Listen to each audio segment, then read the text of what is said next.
Do you know the funny thing? I've never sat down to ask God what next. I'll tell you why. My own kind of prayer is what we're doing right now. Conversations with God. So I'll turn to my pillow as if he's sleeping beside me. Just talking. Baba.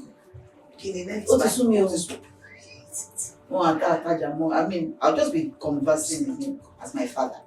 Sometimes I'll pull out a chair in my room. I'll dress it up. I say, oh yeah, daddy, I joke. I'll sit on the floor. I'll now bore him all night with my story.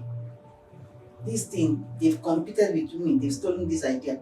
And the funny thing is, when I start something, everybody steals it.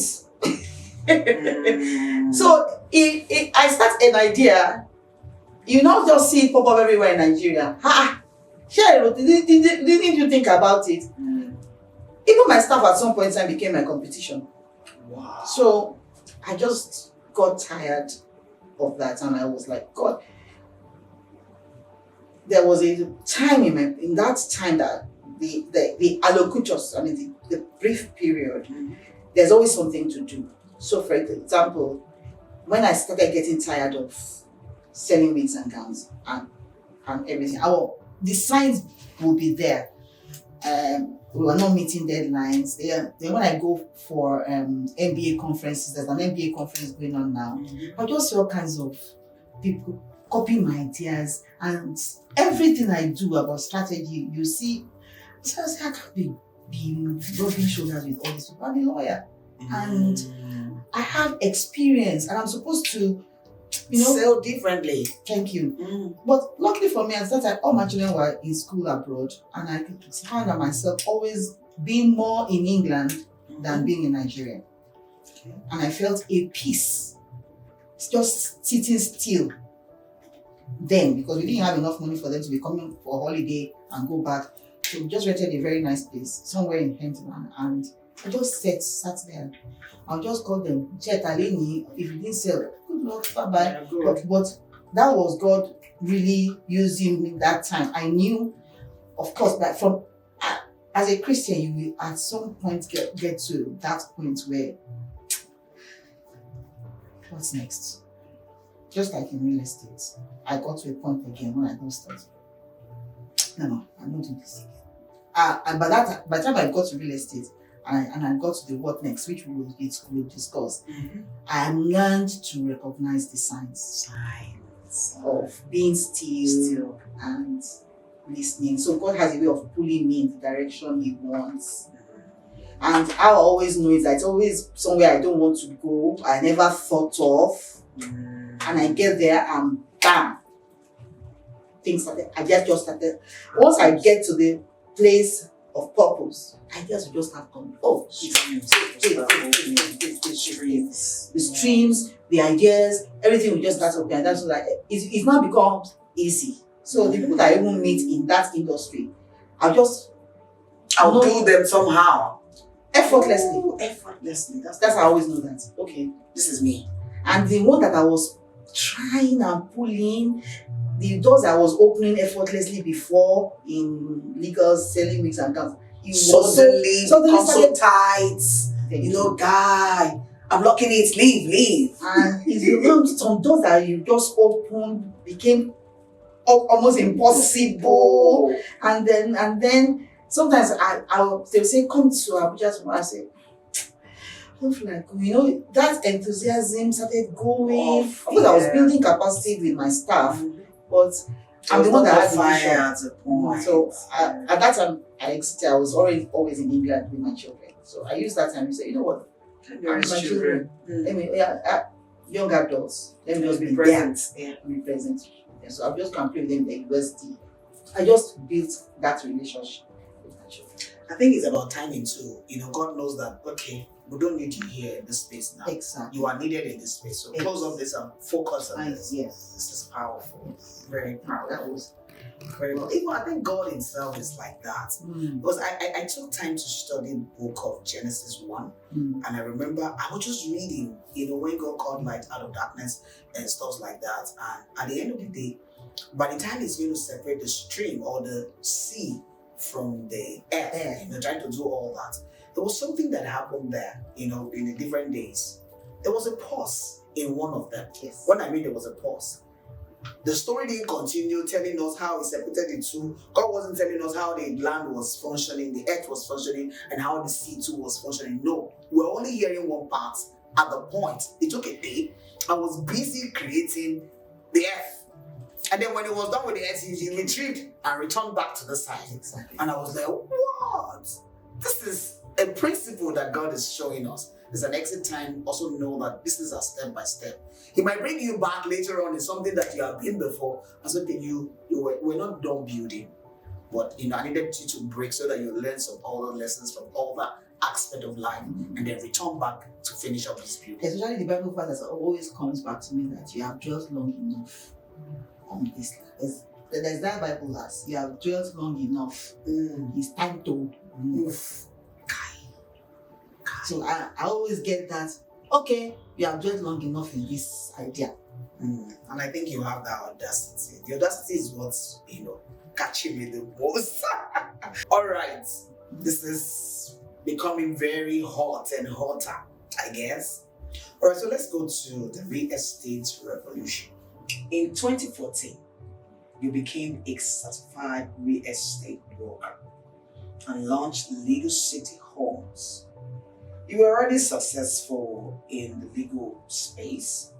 Why risk it all on something completely different? At least we understand the other one of the costumes and the rest of them. They were still in the legal, area and all that. But real estate, what's the correlation? How did you jump from being in the legal space? I asked myself the same question. Real estate found me. I didn't go looking for real estate. Wow.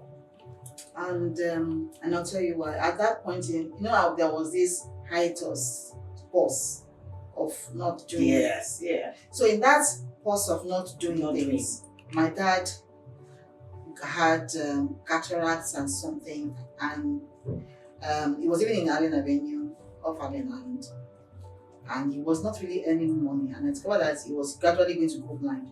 So the long and short of it was that I decided that okay, we are going to restructure the house so that it becomes an income earner. Okay. I've never built anything in my life. Anyway, I helped restructure that house. So moved him to the front, created enough spaces for at least 6 more tenants. He had only one tenant for almost 20 years and he was only collecting 1 million. And then you're not going to live on this, you're going small blind, little. So we created a structure where he was earning that made almost 6 million every year. So I thought, okay, this is interesting. I can be buying old houses and everything. But along the day, I started selling, hey, what's this thing? Long reach. Thank you. Long reach. In the process of not knowing, just keeping the still. networking. My friends interested. He started sitting at home, selling long reach. So I joined. I became a long reach marketer. I said that I can sell. You can sell human head. But that was one business I struggled. I couldn't. My friends that introduced me, I would even introduce people and they'll be collecting cards, they'll be collecting this. But I tried as much as possible to understand, but I now discovered that all the products, I'm ending up using it in my house instead of selling it. So in the process of selling long reach, I reached out to this young man, Dr. Tony Aspire one day. I don't know how we met, but of course, these things, God always has a way. Orchestrated somehow. He always has a way of orchestrating everything. So I met him and I started selling long reach to him, trying to get him to sign.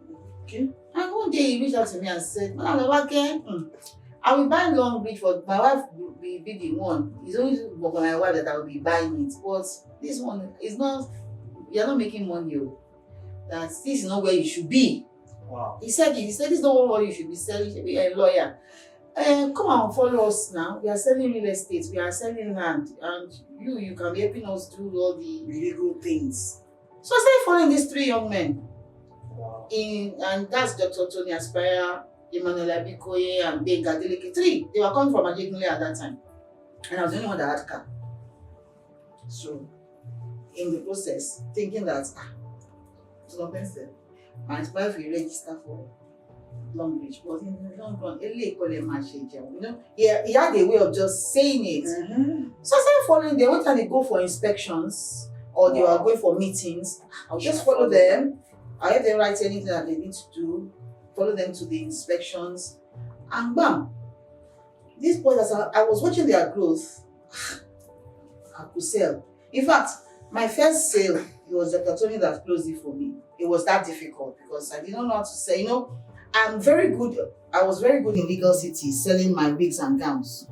But going into real estate is another mountain itself, it's another different world. So the practices I had at that time, I couldn't use it to sell real estate. You get what I'm saying? Yeah.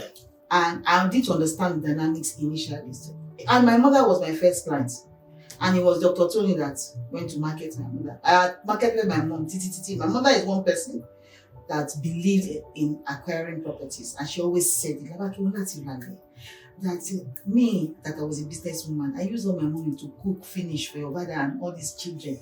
Don't do it by mistake or buy land. So when land came, I started marketing her. I said she's going to buy. That was at Ibeju. They were selling at 350,000 then. When she didn't listen to me, Dr. Tony I just gave my mom's number to Dr. Tony. She closed the deal for me. And I said, I called commission. I was like, this one is sweet too. Anyway, the long and short was that I started immersing myself into real estate. I started going for all the trainings. If they say there's a training in Dubai, and I didn't qualify, and pay. Wow. Just to be a part of that. If they say, oh, the top realtors are going to Dubai, but if you're not a top realtor, pay 2 million to join. I'll join immediately. I will find my way. Then I'll now be sitting near the top realtors. You know, we are all going to go for training. So I'll position myself with top. Then I'll be asking her, how did you do it? So when I got into real estate, it was exciting for me because it was a new terrain. It was a brand new terrain that I discovered that the knowledge was limitless. And I didn't necessarily, at that time, need to have an office. So that was the attraction. So I could be selling I could go from in fact, till 2020, I didn't have an office. Wow. But I was already winning top realtor back to back. So I was selling. At some point, I discovered that I don't want clients to be coming to my house again. That was why I just had to get an office space. Yeah. But I now thrived in real estate, effortlessly. Wow. Then one day, God just told me, you are selling a complete senior advocates of Nigeria for £10,000, £8,000. How much does that come to in Naira? Almost 10 million. It's finding it difficult to sell 750, 650 land. The same technique they are using. That's one man, we buy cloth for 5 million, 6 million. Use it to sell the land. Cloth so that he will wear tomorrow. You can't wait again. So, of course, again, the school of it's important to be knowledgeable about it. Yes. And it's important to understand the industry. And it is also important that the gatekeepers and your mentors are showing you the way. And I kind of keyed myself into mentorship in real estate. I did not come as 20 years at the bar, 10 years at the bar kind of person. You're ready to I just threw that. For me, it wasn't going to be that kind of dynamics anymore. These men, I saw growth from the days of Okada, and then boom, they were running billions industry. And it wasn't that they told me then see, it was me seeing. They did not do juju, they did not do yahoo. I was following. When they've got their first office, I knew it was this size. I was likening it to when I got my first office. When I would see all the boys on their laptops marketing, they were doing all kinds, they would go to sites. Then the next thing, they bought a whole house as their first office. I was seeing the trajectory of their growth. And I said, okay. And what I just did was, I kicked myself into the system and said, they're here. I want to know what you know. And good enough, they were able to mentor me when deals, when some clients maybe were proving difficult, they would call me, they call for me. And of course, whenever there's any training, anywhere in the world, I will go. I'll make sure that I'm part of it. And then at some point in time, I just saw that the winnings came easy because, of course, but when I knew one day that this is where God is leading me. I woke up one day and I knew.